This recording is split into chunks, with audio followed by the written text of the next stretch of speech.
September 13, 1946. A woman sees the wooden post for the first time and collapses.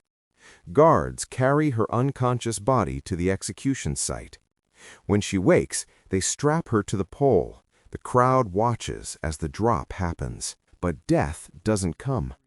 For the next several minutes, her body convulses violently while a doctor waits to confirm what everyone can already see happening.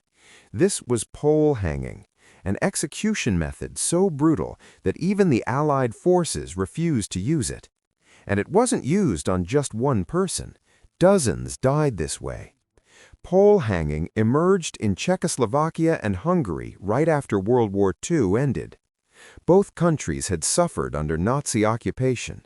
Hundreds of thousands of their people were sent to concentration camps. When liberation came, they needed to punish the collaborators, the traitors, the men who had tortured them for years. But they had a problem. The guillotine was German. The firing squad felt too military, too honorable. So they reached back to the 19th century and revived something called the Austrian gallows, a method from the old Austro-Hungarian Empire. The targets were high value, prime ministers, politicians, Nazi officials who had ordered massacres, members of the Arrow Cross Party, Hungary's fascist collaborators. These weren't ordinary criminals. These were the people who had run terror regimes. Ferenc Szálasi, Hungary's former prime minister, died on the pole. Kurt Daluege, chief of the Nazi order police, died on the pole. The man responsible for destroying Czech villages after Reinhard Heydrich's assassination. The method promised justice, public justice. Thousands gathered to watch. Entire families, even children, climbed out of windows in Budapest to get a better view. But the method itself had a fatal design flaw, one that turned every execution into something far worse than intended. The pole stood 3 meters high, wooden, fixed into the ground. The condemned person was brought forward and secured to it using a complex rope system. First, ropes around the feet, threaded through a pulley at the bottom. Then a chest sling across the middle to hold them in place. They were suspended off the ground, held at the top of the pole by the sling. A small noose went around the neck, hooked to the top of the post. 2 executioners worked together. The assistant controlled the foot rope. The main executioner stood behind the post. When the chest sling released, the person dropped, but only a short distance. This was called a short drop.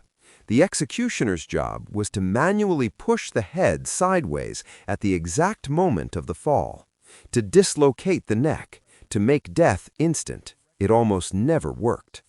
The timing had to be perfect. The coordination had to be flawless. Too many variables could go wrong. The drop distance, the rope tension, the angle of the push, the weight of the condemned. When it failed, and it usually failed, the small noose tightened around the neck, but the neck didn't break. The person strangled, slowly, in front of everyone. Some executions took over 5 minutes, every gasp visible, every muscle spasm on display. The woman from the opening was Hera Kašparová. She worked for the Gestapo in Czechoslovakia, translated interrogations. Her work led directly to executions. She even ordered the SS to shoot men who had bullied her in school years before. At her trial, she admitted everything. "I know I caused the deaths of several people. I acted out of revenge." When they brought her to the pole, she fainted at the sight of it. After the drop, her body twitched for minutes. Lily Burm was younger, a resistance member accused of carrying a weapon. She strangled slowly at an army barracks. Kurt Daluege, the Nazi official, took several minutes to die at Pankratz prison while the crowd jeered. Between each execution, the next person was brought out. They saw the bodies covered in white sheets. They knew what was coming. They knew it wouldn't be quick.